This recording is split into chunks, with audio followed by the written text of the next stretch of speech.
9th of April marks the 100th anniversary of the commencement of the Battle of Vimy Ridge. The intent of today is to honor the casualties and those who fought during the First World War, and more specifically, those who fought in the Battle of Vimy Ridge. My name's Tom Ruggle. I'm the commanding officer of the Lorne Scots. I'm a lieutenant colonel with the Canadian Army. I command the Lorne Scots, which is a regiment based out of Brampton, Georgetown, and Oakville. During the Battle of Vimy Ridge, Canada suffered over 10,000 casualties. In the military parlance, a casualty is both the wounded and the killed. So of 10,000 casualties, actually over 3,500 of them were actually killed in action in that 3 days fighting for Vimy Ridge. There's never a good casualty ratio, but in terms of what was achieved that day, it saw Canada using modern warfare techniques, using the artillery to advantage. Up until Vimy, very often when the whistle sounded and the soldiers went over the top of the trench and essentially marched towards the enemy on the other side of no man's land, it really was a killing field.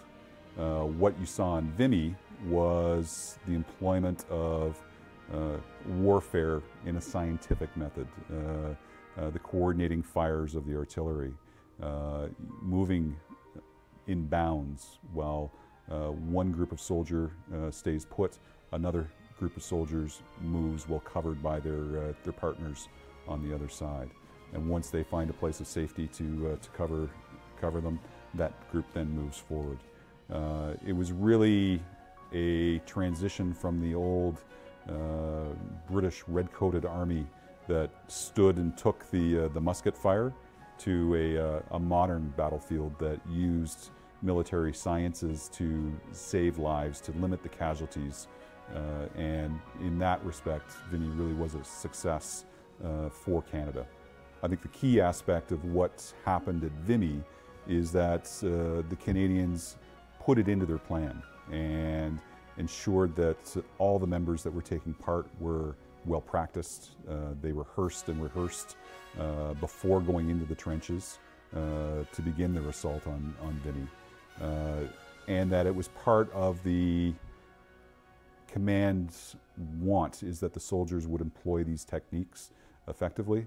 There were lots of examples in the First World War where the soldiers were really just treated as literally toy soldiers to be pushed around a board, and there wasn't a lot of concern for their welfare.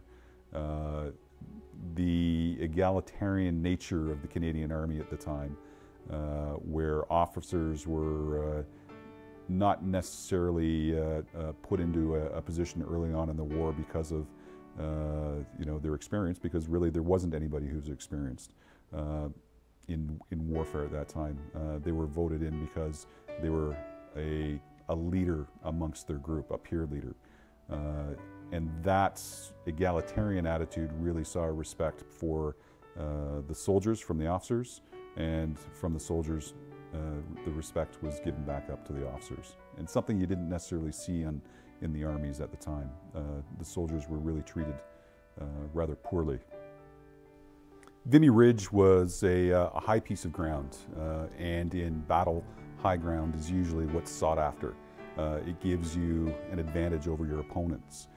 Up until the 9th of April, that high ground had been held by the German army and had been attacked multiple times, literally for years, by the British and the French before the Canadians, and they were unable to achieve that high ground advantage. Canada planned, implemented, and won that battle very clearly, where no one else in the world could have done that. For me, I think it's really the fact that it was the first major battle that was planned, fought, and won by a corps of Canadians with no other involvement. Up until the 9th of April, 1917, Canadians had really been fighting under the auspices of the British Army. And it was at Vimy that Canada really came to the forefront and did a job that nobody else in the world had done up until that point. And where Vimy had been fought over for months and years before, the Canadians, in a period of about 3 days, were able to take and hold ground that had eluded both the British and the French armies. After Vimy Ridge, Canada was really seen as a nation unto itself, with its own command structure, with its own standing army, somewhat independent of the British Army, although still very closely linked with it. And I think also there was political ramifications that came out of Vimy as well. And you know, it's often said that Vimy is the birth of the nation because of the great effort that was put forward and the success that came out of that effort. Vimy is a successful example of the Canadian forces working with partners on the international scene. The First World War was certainly a joint effort, originally with the British and French forces. Canadian forces joined the British and French in Europe very shortly after the start of the war, and much later in 1917 joined by the Americans. This is very similar to what we're seeing on international operations today. My own experiences in Maiwan, Panjwai, and Zari in Afghanistan saw the Canadian forces working in joint operations with other nations. Again, the British, the Americans, the French, the Dutch, and in this case, we actually were partnered with the Germans on our side again. The international efforts that the Canadian military is currently involved in really rely on that group or that team efforts working towards a common goal. So what we're doing today is very similar to what we were doing 100 years ago at Vimy. So behind me, we have the Regimental Colours.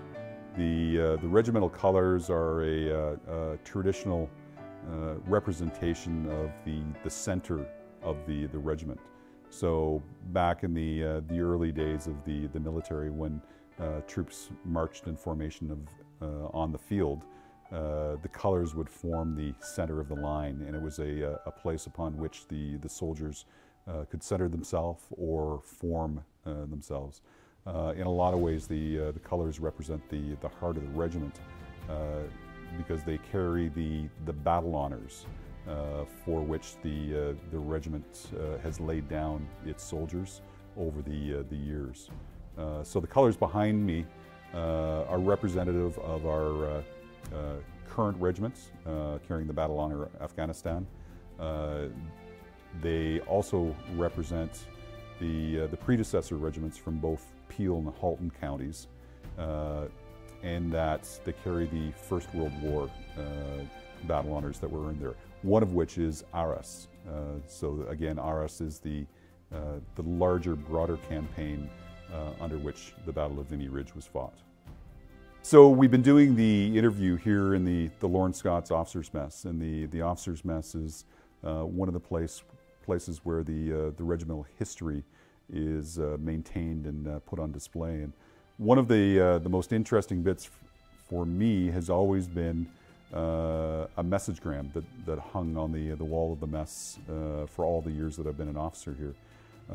And it's relevant because it represents what's coming up next year on November 11th, 2018, the 100th anniversary of the end of the war.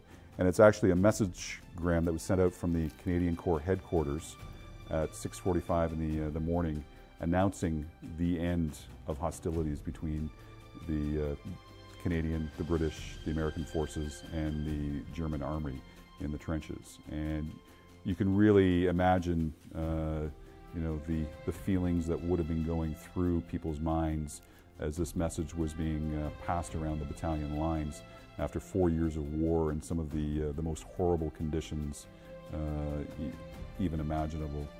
You know, stuck in the mud, knee deep, you know, rotting corpses that may have been there for 4 years, and receiving a message like this must have been quite an experience for the members of the Canadian Corps.